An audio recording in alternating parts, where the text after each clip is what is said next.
and others.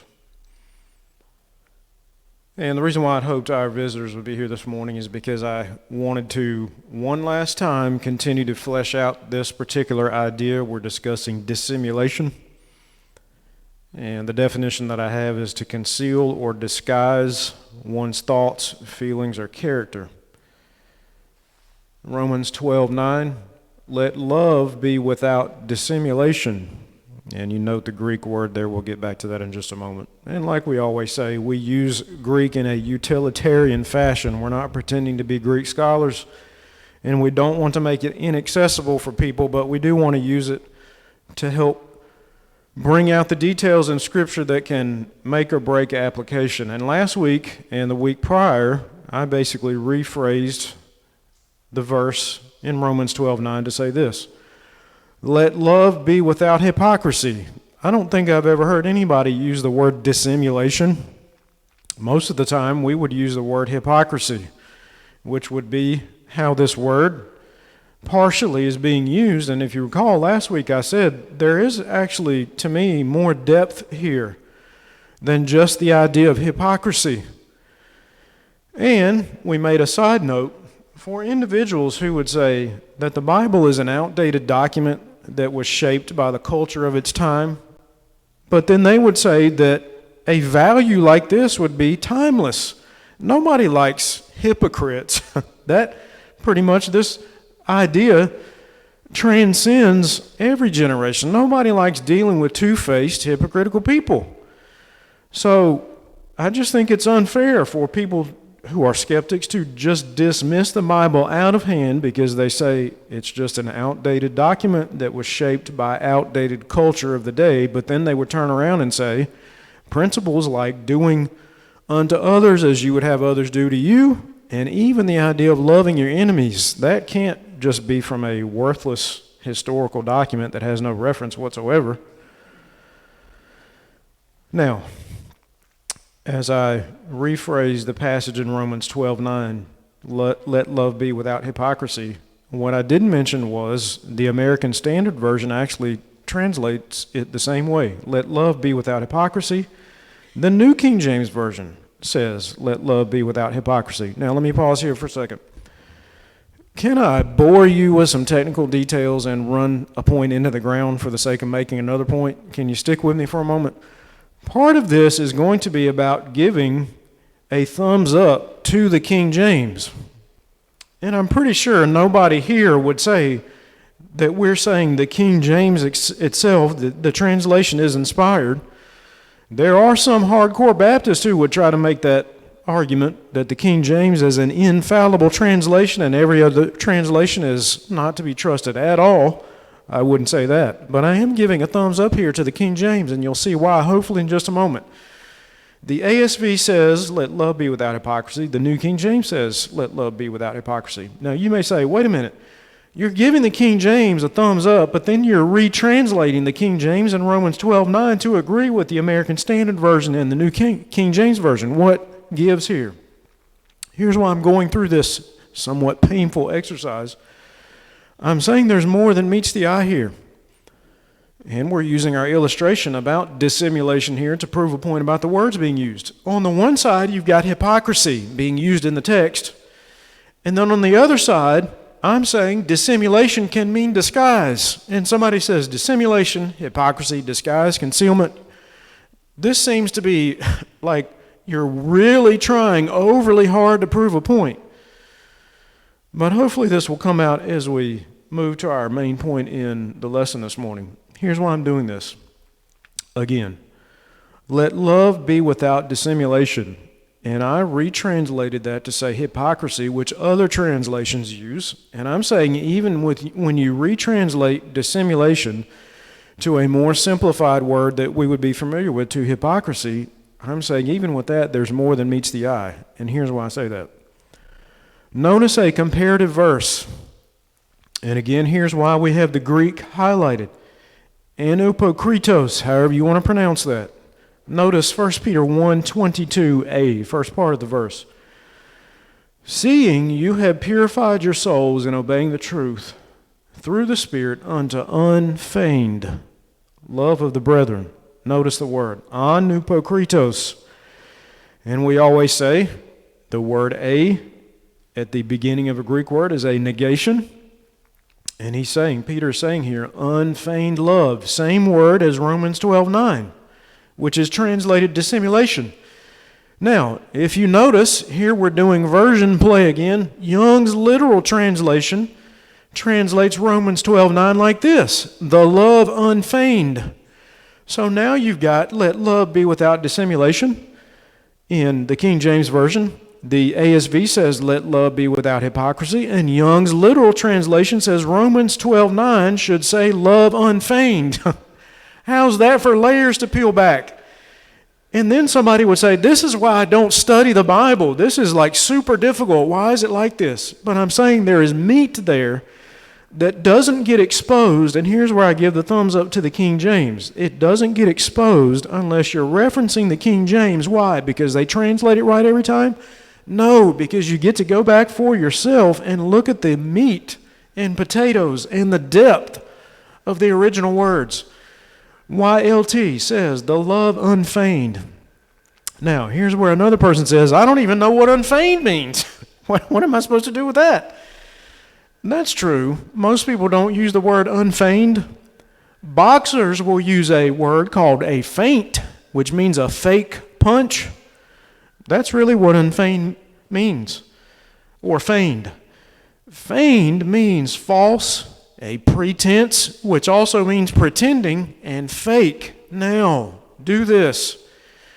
Use these simplified everyday words that plebes like us use and insert them into the text. Romans 12:9. Let love be without pretending. Let love be without faking. Does that help as you're reading the text? Now look at what the ESV says. I'm not necessarily shooting down the ESV whole hog, but I'm saying here's what you're missing. As you start to add newer and newer translations, they start to me, and I think others would agree, they start to obscure the weight of the original text. That's why it's risky to only use translations that are modern for your study. You're missing some things here that can make a difference, and I'm going to show you why this makes a difference in the second half of this lesson. The ESV says, let love be genuine. I don't think that's necessarily wrong, given the original text. The NIV says, love must be sincere. Well, that's similar to the ESV. What's the problem here? I would tend to lean towards Romans 12:9 in the King James and the original word because I think that's more raw. When you tell someone, this is just me, you may disagree, but if you're telling somebody, I wish your love was genuine, versus if you're telling somebody, I wish your love wasn't fake, I think one has more teeth to it, and I think that makes a difference. 1 Peter 22a, reread it again. Seeing you have purified your souls in obeying the truth through the Spirit unto unfake love of the brethren. And there's a particular reason why I'm saying unfake this morning. I'm going to make application here in just a second. Does this all kind of gel together? I hope so. Now, that's a thumbs up to the King James and the depth that it can give you if you know how to use the tools. I'm not saying you can't or shouldn't use the ESV or NIV. Some people may say, yeah, you really shouldn't. That's good to read different versions to get maybe a different perspective, but I'm saying if you're only dependent on these versions, you're missing something. Now, setting aside translations for a moment, here are the two bigger questions that I want to use what we just went through to link into, to really give some color and flourish to the words that we looked at. Where did these concepts come from? The idea of dissimulation, hypocrisy, unfeigned, unfake, unpretentious love. Where does that come from? Number two, what does feigned, fake love look like? First question, where do concepts like unfeigned love come from? 1 Peter 1:22. Unfeigned love of the brethren. Here's my question. When you're reading through Scripture, and you're reading through this as an inspired document, do you just sometimes think to yourself, and maybe you don't realize this is how you're processing things in the back of your mind? Is this just God whispering to Peter what to write? In all of the letters that you read, is it just like this idea, this is an inspired document, his pen is moving, he has his eyes closed, his mind is wandering, and his pen is just moving? Is that how inspiration works? Maybe that's what we think subconsciously without realizing it. Is God just whispering to Peter to write the unfeigned love of the brethren? Somebody may say this, yes, that is how that works. And they quote Peter himself again.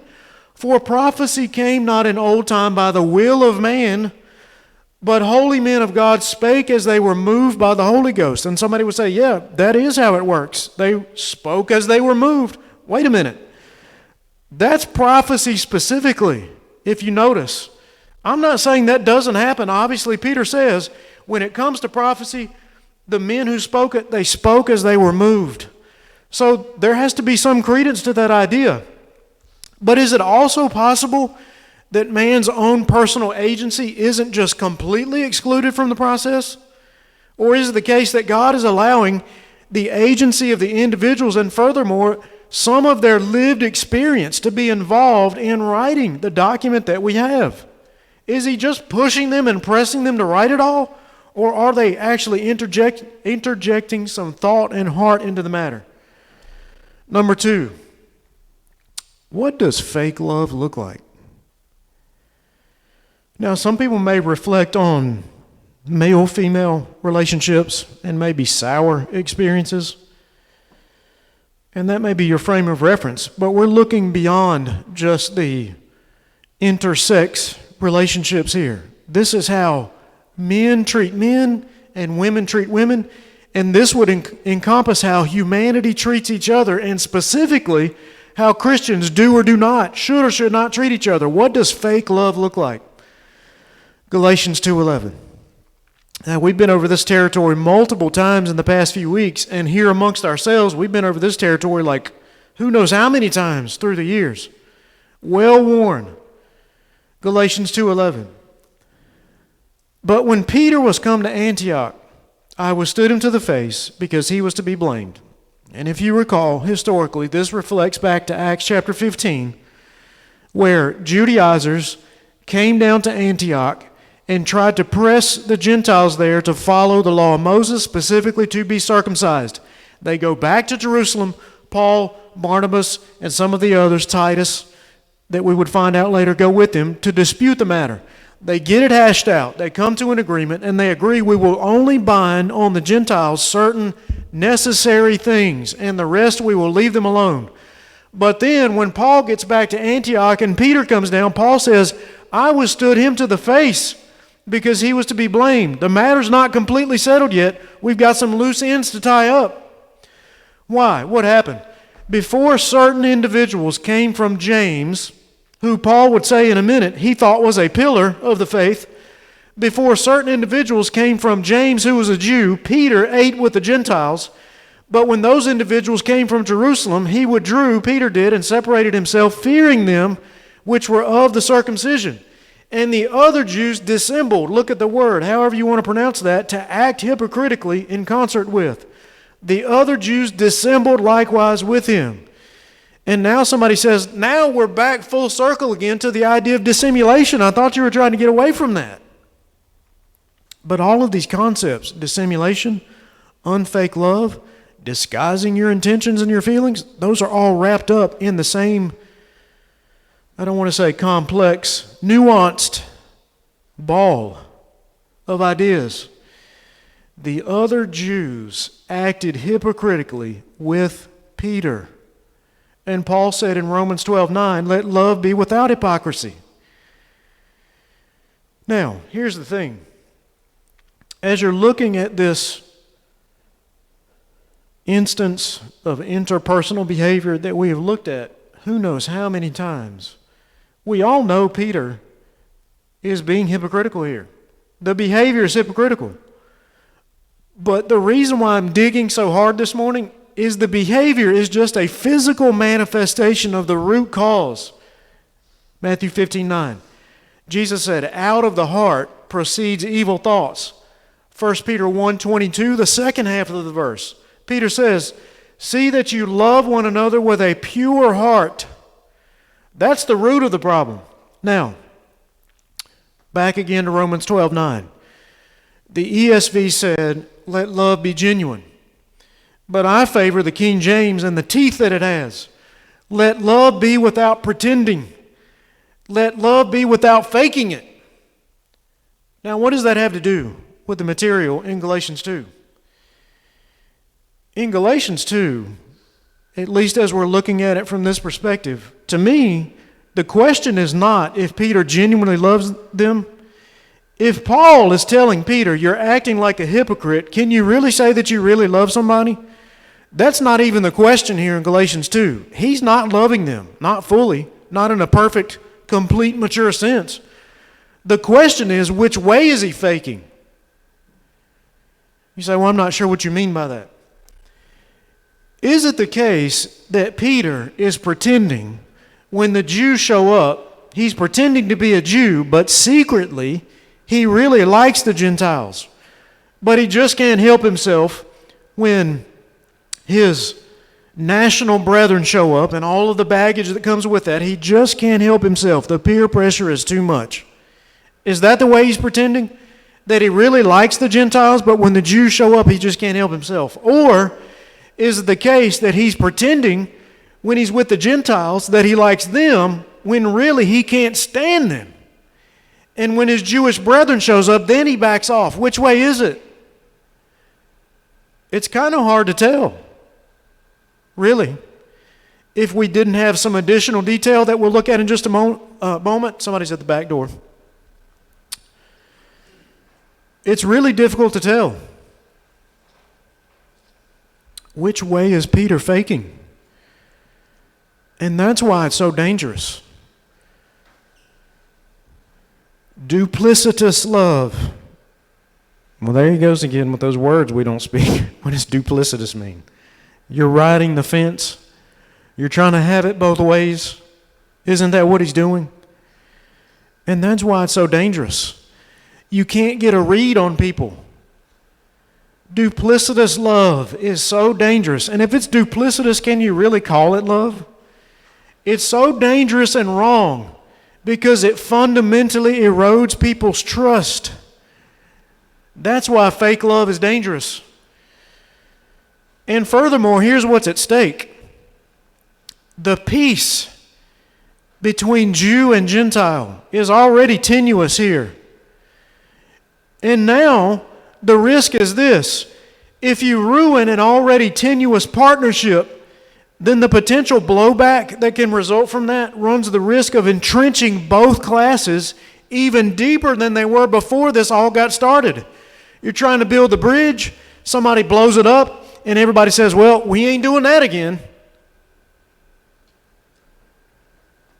What could possibly make Peter take such a risk like this? That you're willing to basically behave in a duplicitous fashion, pretending to love people when you don't. But when I saw that they walked not uprightly, the question is this: what could possibly make Peter take such a risk? Paul says, when I saw that they walked not uprightly according to the truth of the gospel, I said to Peter before them all, if you being a Jew live after the manner of the Gentiles. Kids have a saying these days, and they were going around my house saying it yesterday, risking it for the biscuit. You take a risk because of the potential reward that you can get out of it. The reward is so good, I'm willing to risk it for the biscuit. Almost literally in this case. If you go back to Acts 10 and 11, Peter got to eat with the Gentiles and possibly got to eat things that Jews aren't supposed to eat. Maybe for the first time he eats something from a split-hoofed animal. I had to think a second what the laws are. He gets to eat some pork for the first time and he says, oh, what have I been missing? I don't know. I'm just saying, maybe literally he's risking it for a piece of biscuit. anyone is capable of risking fake love for potential rewards they would otherwise not have access to. And some Christians live that way. On Sunday, when they're with their brethren, they put on a face, and when they get to work, they act however they want because they enjoy the camaraderie and the friendship and the cliques that come with it. And there's pressure at work. When we visited with our brethren in South Carolina, Stoney's wife said to us, she said, people just get going at work and just gossip about each other and say all manner of stuff, and then they turn to her and ask her, why aren't you this way? And she said, I'm here to work. And I said, God bless you. But you set yourself up to be looked at differently. And some people, they just can't take it. And they say, I'm willing to risk fake love for my brethren because the rewards that I get having brethren and worldly friends. And it's duplicitous, and you run the risk of eroding everyone's trust. Peter's doing the same thing, but anybody's capable of it. Now, all of that put together, Paul says, let love be without dissimulation, which we redefine from 1 Peter 1:22. It's the same word that means unfeigned. Romans 12:9, let love be without pretending. Let love be without faking it. And then you have Peter acting this way. But then you remember who wrote this. 1 Peter 1:22. Later on, Peter says, seeing you have purified your souls in obeying the truth of the Spirit to unfeigned love of the brethren. And we're saying here, Peter is faking it. Early on in Acts, he's faking it. Paul says, you live like a Gentile and not as do the Jews. You've got access to these liberties and you're living it up. But then when your Jewish brethren show up, you act like you don't know them. You're faking it. And then later, Peter says, maybe I shouldn't have been faking it. Do you think Peter is drawing from the well of life experience when he wrote it? And that's why I said earlier on, when you're reading through the text and we read it as an inspired document, do we just think that God is pushing Paul's hand as he moves the pen, or whoever wrote on his behalf, if they did? I'm not saying they wrote the information, I'm just saying they pushed the pen. Or Peter, if he pushed the pen, was it really God doing it and Peter's mind was just disengaged? Or is God allowing these individuals to draw on their experience and correct themselves in front of us as we read it? Do you think that Peter was hurt when he reflected on what he had participated in? Paul and Peter both are writing from a base of major traumatic experience. As the document unfolds and as we read it, you're watching these men and their flaws and the real-time midstream corrections that they have to make and possibly risk their own reputation. And people say, how dare you make a mistake? Are you kidding me? Now, there's a reason why I have this middle portion blanked out, and I think it's everything here. Paul says, when James and Cephas, Jesus named Peter Cephas, which means stone or rock. And when James and Peter, who was a rock, named a rock, who seemed to be pillars, a rock that seems to be a pillar. And Paul is looking at James, Peter, and John, and he says, as a fellow Jew, they seem to be solid.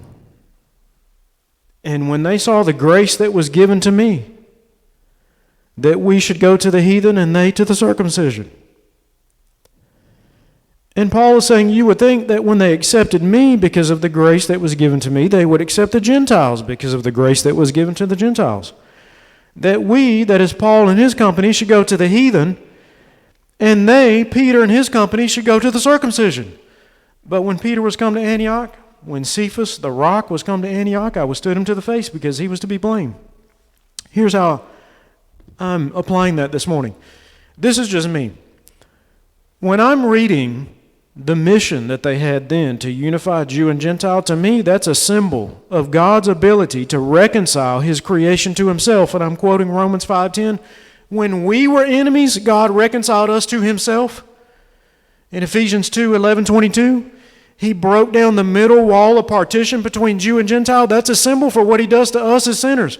When we were enemies, he reconciled us to himself. Jew and Gentile are enemies. If he can pair them together, that proves he's good with us. And that's their mission. That's what's at stake.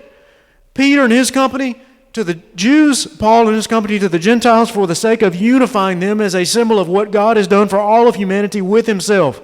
These two men had an ability to unify these two opposing factions and contingents. And now it's on the verge of total dissipation because Peter has a fake love. You say, boy, that is hard. But isn't that what this is as we piece it all together? It's a feigned love. And Peter would say later on, I shouldn't have been acting that way. Why? Because so much was at risk. Now, here's the part that ties it all together, that is the icing on the cake. When these pillars of the Jewish faith perceived the grace that was given to me, they gave to me and Barnabas the right hands of fellowship.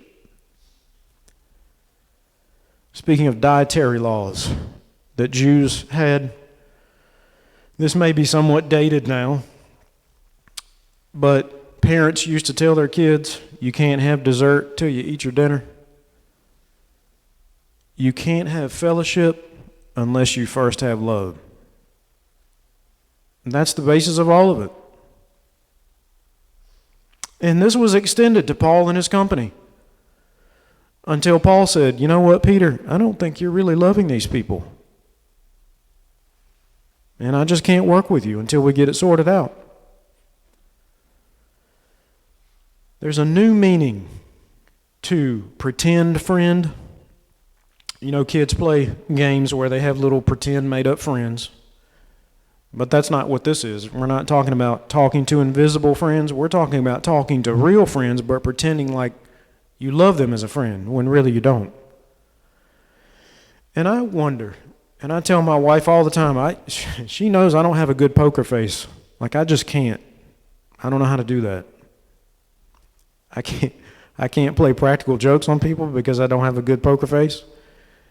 And when I think something is wrong, I just can't suppress it. And as that kind of a person, I just wonder, how do other people do that?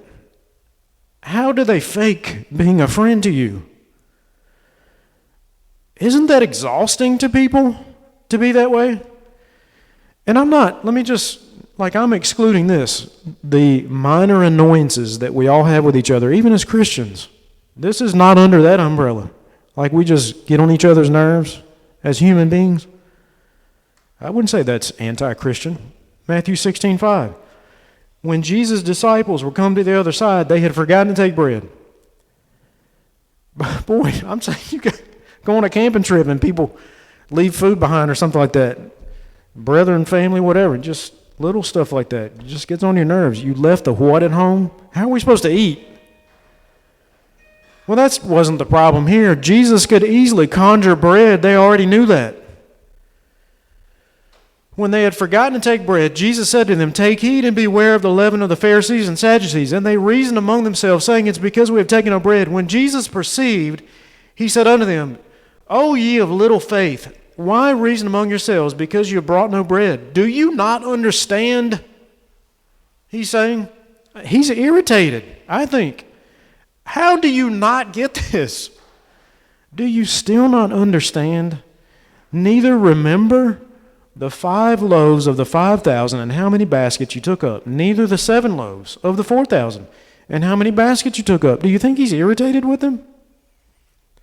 So that's not what we're talking about when we say people pretend to be friends, but then when they get annoyed at me, they're not my friend anymore. That's not what this is. It's like lying. And I didn't mean to eavesdrop, Joe, but I heard you and Anna studying a couple of days ago, and I heard you make this point, and that's true. They were reading through Proverbs, and Joe said something along the lines of this. It's like lying. If you start with a lie, you have to keep lying. And then you have to make more lies to cover up your original lie. And eventually you can't keep up with it. It's exhausting, it's mentally taxing, and you get confused. And pretending to be friends and to love your Christian brethren when you don't, that's going to bite you at some point. Don't live your Christianity like that, because it runs the risk of undermining the unity that we have here that sometimes can be tenuous. I'm not saying it is here now. I'm just saying don't do that. It erodes trust, and we can't get a read on you if you're like that. Don't live your Christianity that way, pretending to love everyone just to get what you want out of it. As we conclude this morning, 2 Corinthians 6:4, last verse. But in all things approving ourselves. Somebody says, well, that's a bit of a conflict of interest. You get to approve your own self? What does that mean? No, he's just saying exemplify. In all things be an example as ministers of God in much patience, in afflictions, in necessities, in distresses, in stripes, in imprisonments, in tumults, in labors, in watchings, in fastings, by pureness, by knowledge, long-suffering, kindness, by the Holy Ghost, by love unfake. Let's all stand and sing.